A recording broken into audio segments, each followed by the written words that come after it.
2015 está se desenhando como um ano de dissabores para o trabalhador brasileiro. Tramita no Senado um projeto que regulamenta a terceirização no mercado de trabalho e que pode ampliar as subcontratações. Além disso, as medidas provisórias 664 e 665 criam novos critérios de acesso a benefícios trabalhistas.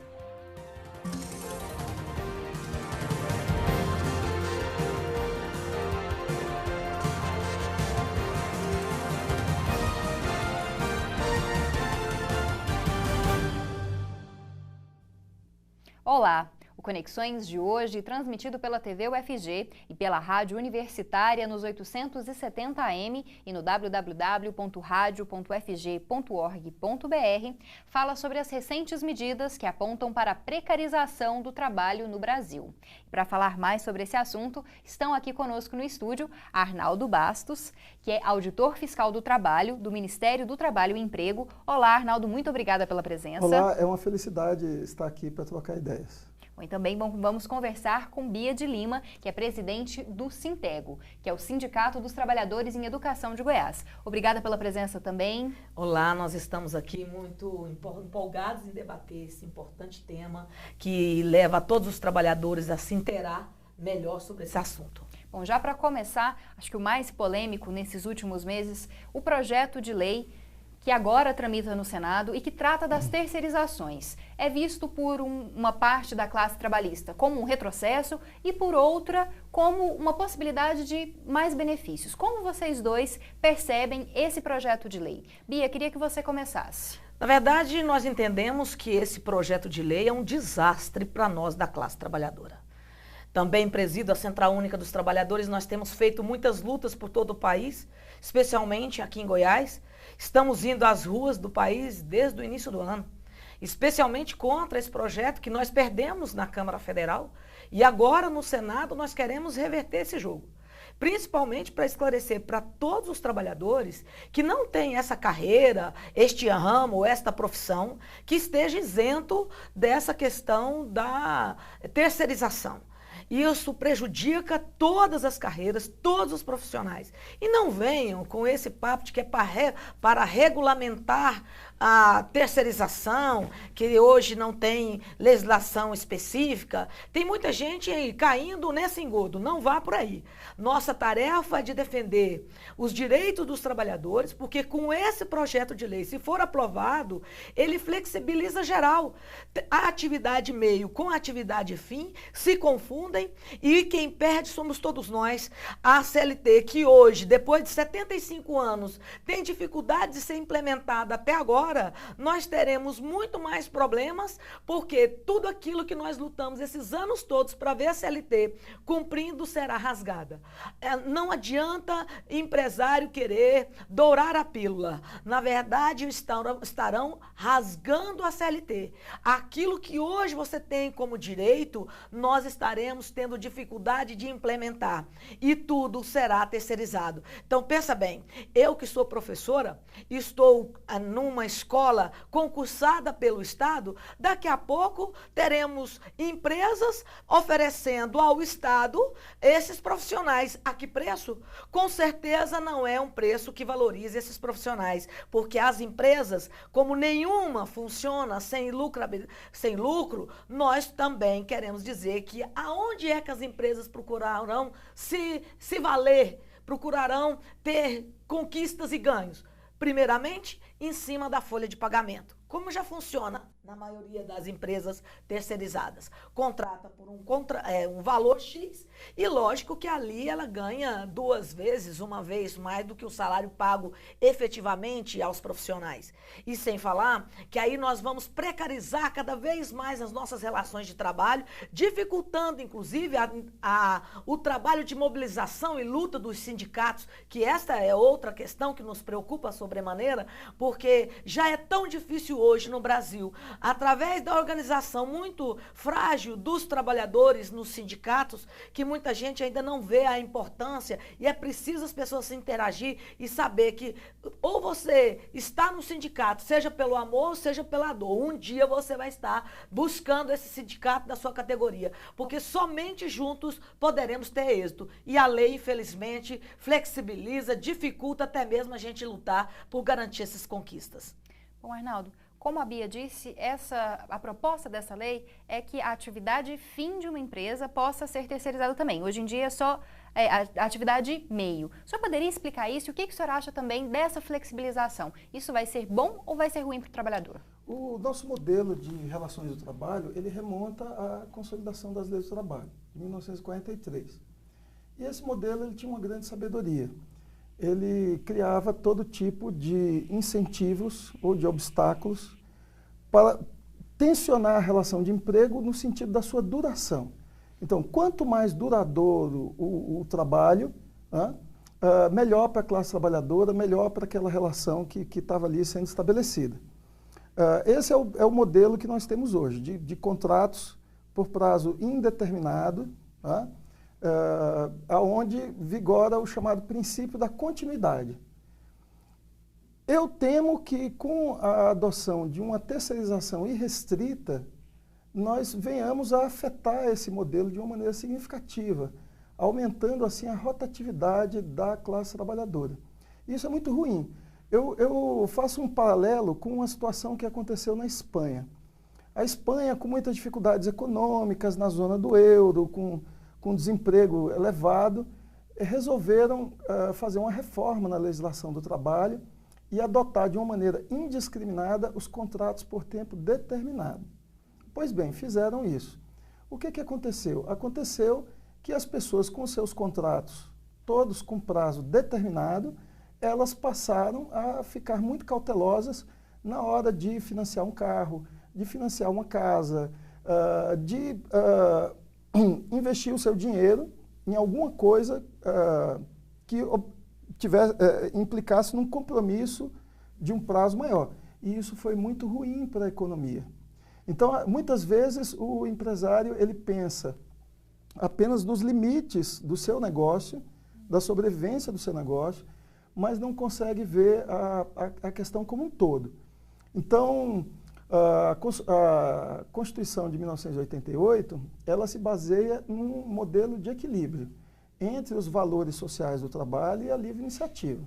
Então, a gente quer a eficiência econômica, a gente quer os mercados dinâmicos, mas a gente quer a proteção da classe trabalhadora, para que todos possam ganhar com o progresso e o desenvolvimento da sociedade. Na verdade, eu me enganei, né? É a atividade fim, que agora poderá ser terceirizada. Exatamente. E atualmente a atividade meio que pode ser terceirizada. Nesse caso seria, por exemplo, na Universidade Federal de Goiás, os professores poderiam ser terceirizados, seria isso, né? Passaria a ter, inclusive, terceirização até para os professores que hoje têm uma carreira, que hoje têm toda uma dinâmica e são funcionários da universidade. Deixariam de ser da universidade e passariam a ser de qualquer uma empresa que viesse oferecer essa mão de obra. É um problema seríssimo isso. Bom, a gente está com o tempo esgotado nesse primeiro bloco, mas você continua conferindo esse debate sobre a precarização do trabalho no Brasil no próximo bloco.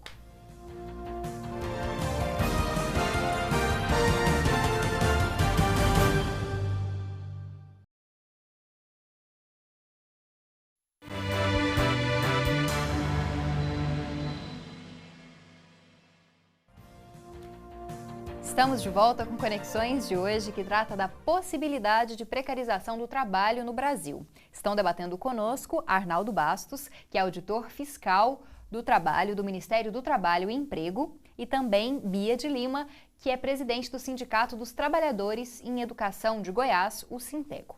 Bom, a gente falou um pouco do projeto de lei sobre as terceirizações, agora a gente fala sobre as medidas provisórias também muito polêmicas, 664 e 665, que tentam criar novos critérios de acesso a diversos benefícios, como seguro-desemprego, pensão por morte. Vocês avaliam que essa possibilidade de dificuldade de acesso a benefícios e até mesmo redução de direitos trabalhistas garantidos pela CLT é uma constante que deve estar no nosso futuro? e o porquê dessa dificuldade de acesso nesse momento. Arnaldo, queria que você começasse dessa vez. Eu entendo a necessidade assim, do governo federal de fazer ajustes. Acho até que esses ajustes deveriam ter sido feitos antes, né? Para a gente ter sempre uma política fiscal equilibrada e não precisar de solavancos e de medidas mais rigorosas. Mas eu tenho minhas dúvidas se nós estamos seguindo o caminho correto. Porque veja, por exemplo, o caso da pensão por morte em caso de acidente de trabalho, né? Hoje nós não temos carência. Se um trabalhador entra na empresa, sofre um acidente, a sua família vai estar protegida pela Previdência. Com a proposta passa então a ser 2 anos de carência. Ora, mas o acidente de trabalho ele pode acontecer a qualquer momento, né? E a família desamparada ela tem um custo muito grande para a sociedade, que a gente não pode permitir. Então, eu acredito que nós devemos fazer ajuste, né? O governo tem que ter uma responsabilidade fiscal, acho que isso é uma coisa muito importante. Porém, eu questiono se o melhor caminho é realmente avançarmos em cima desse tipo de conquista da classe trabalhadora. Eu já acho que esse não é o caminho. Nós entendemos que, mais uma vez, o governo se vale de direitos dos trabalhadores para recompor o seu caixa. O caminho não é nós pagarmos a conta com direitos da classe trabalhadora. Entendemos que, se é preciso fazer ajuste, que o governo faça. Por que não votar uma matéria que está há muito tempo aguardando no Congresso, como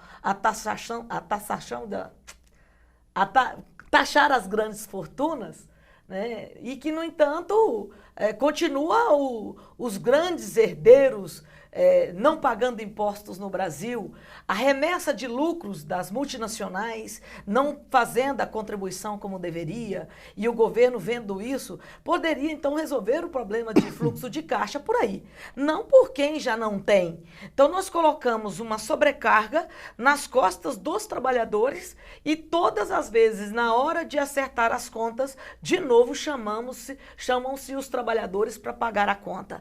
Entendemos que este não é o caminho. O caminho que nós precisamos é de respeitar os direitos dos trabalhadores.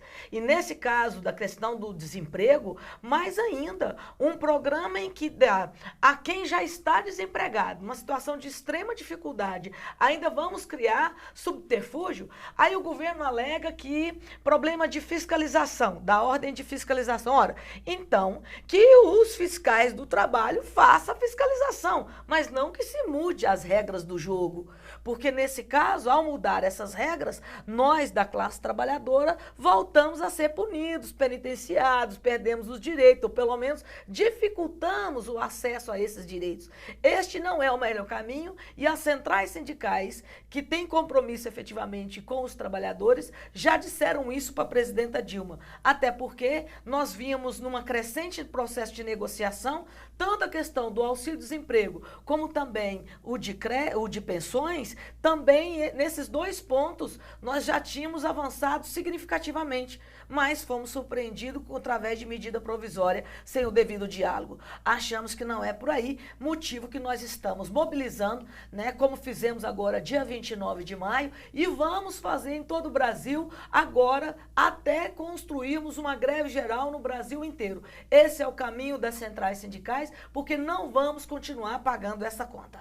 E esse avanço sobre os direitos dos trabalhadores, a diminuição desses direitos de garantias para desempregados, ou para viúvas, ou mesmo aposentadorias, isso é um cenário que se desenha? Será que eu, por exemplo, ou uma pessoa que começou a contribuição agora, ela vai ter assegurado a sua aposentadoria daqui a 30 anos, por exemplo, Arnaldo?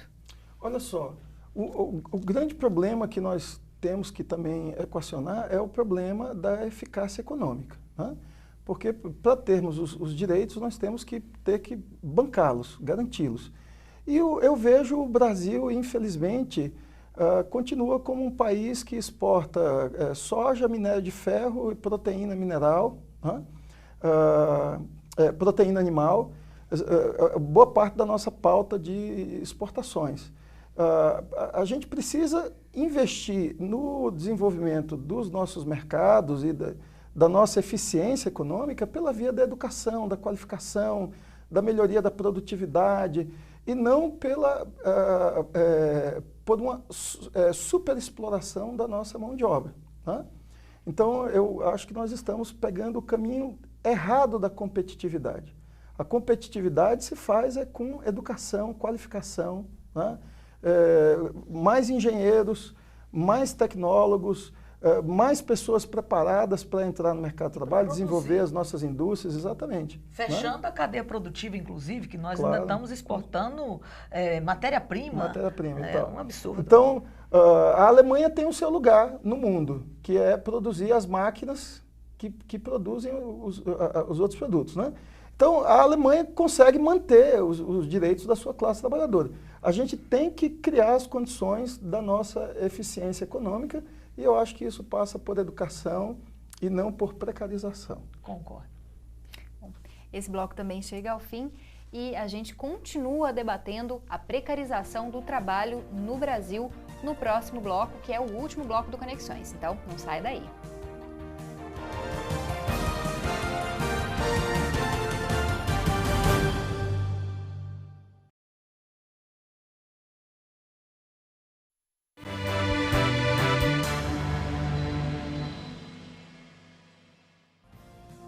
O programa de hoje está debatendo a precarização do trabalho no Brasil.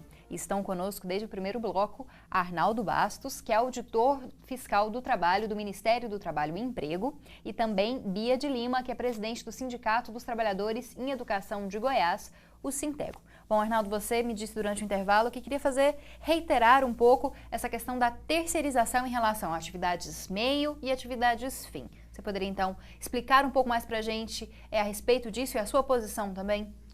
Olha, quando a terceirização surgiu como um fenômeno no mundo do trabalho brasileiro, nós não tínhamos nenhum tipo de regulamentação para cuidar disso aí.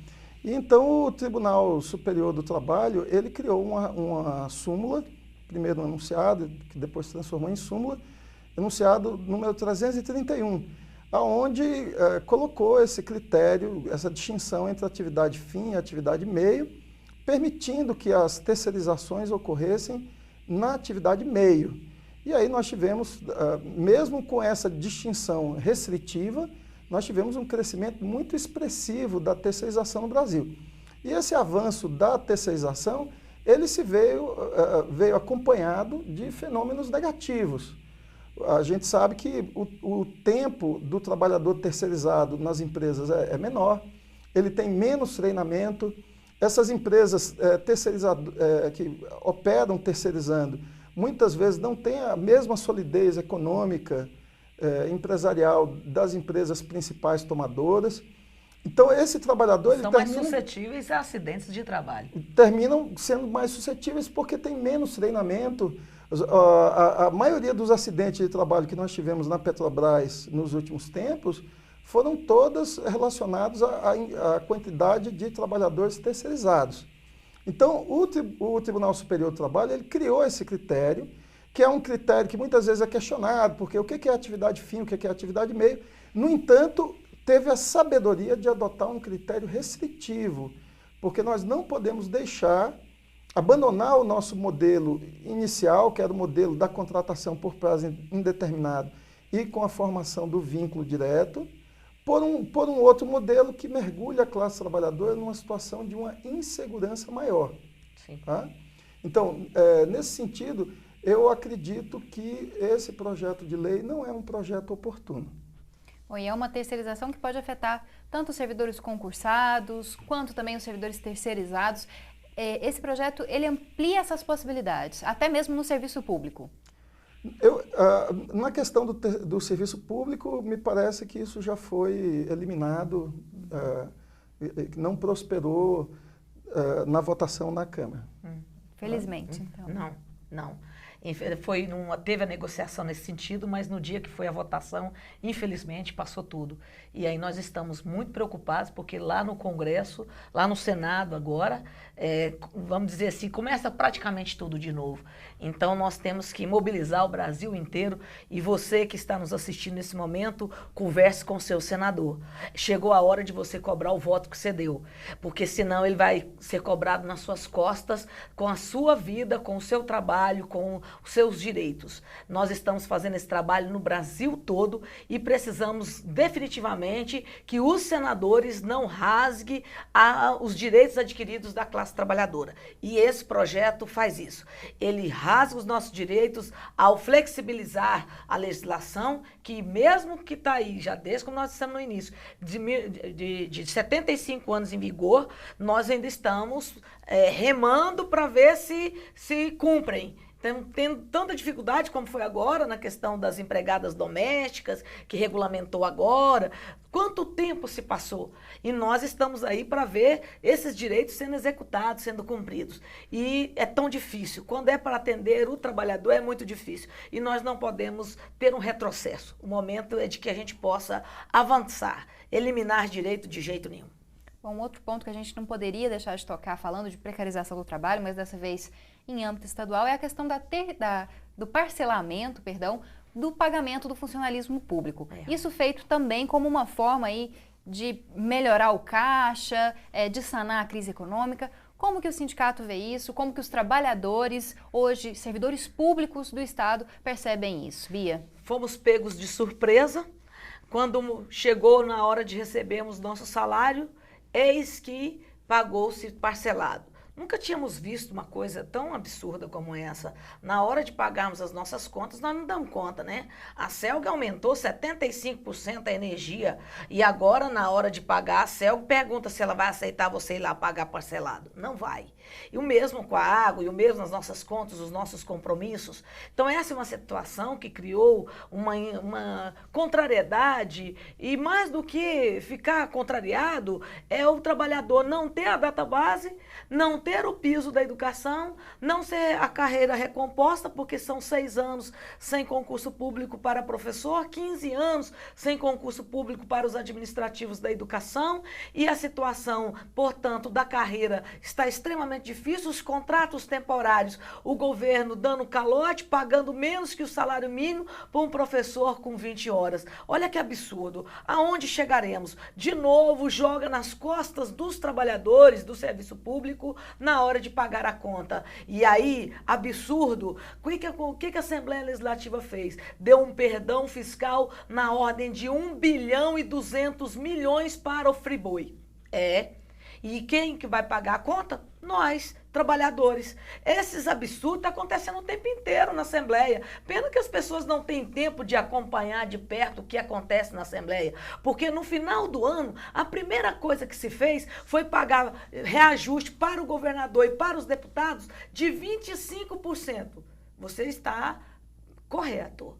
O governo se deu o reajuste de 25%. E na hora de repor a inflação para os administrativos, para os servidores públicos de uma forma geral, aí diz que não tem dinheiro. Diz que não tem dinheiro, que não vai pagar o que é lei. Nós não estamos nem falando de uma outra coisa, não. Nós estamos falando de cumprir a lei. Que é aquilo que a gente falava desde o primeiro bloco.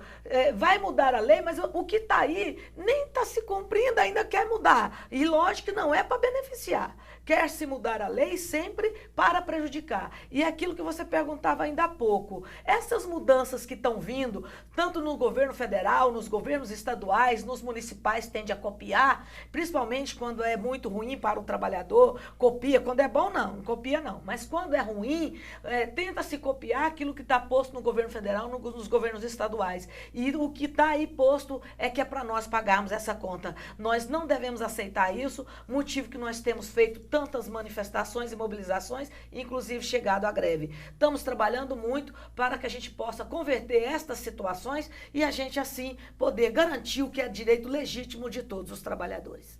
Bom, infelizmente, nosso tempo chegou ao fim. Queria agradecer pela presença. Bia, muito obrigada por estar aqui no Conexões. Nós é que agradecemos pela oportunidade de levar ao conhecimento da sociedade assuntos tão importantes como isso. Porque às vezes a gente dá notícia de coisas momentâneas, mas isso que faz um efeito no dia a dia, na vida do trabalhador, às vezes ele não tem acesso. Então, parabenizar vocês por essa iniciativa. Muito obrigada. Obrigada também, Arnaldo, pela presença aqui no Conexões. Eu que agradeço, em nome do Programa de Direitos Humanos, que eu participo da Universidade Federal de Goiás, da Faculdade de Direito e também da minha carreira de auditores fiscais do trabalho, a gente sempre fica muito feliz de poder dar a nossa opinião. E a gente também fica muito feliz de recebê-los. Muito obrigada. Bom, o Conexões de hoje está terminando. Participe pelo e-mail jornalismo@tvufg.org.br ou pelo perfil do Facebook ou pela página do Twitter. E acompanhe mais um debate inédito do Conexões na próxima terça-feira, às 6h15 da noite, na TV UFG. Canal 14 no sinal aberto, 21 na NET Goiânia e no www.tvufg.org.br. E você também pode assistir a todos os debates do Conexões no blog do programa. Uma ótima semana para você!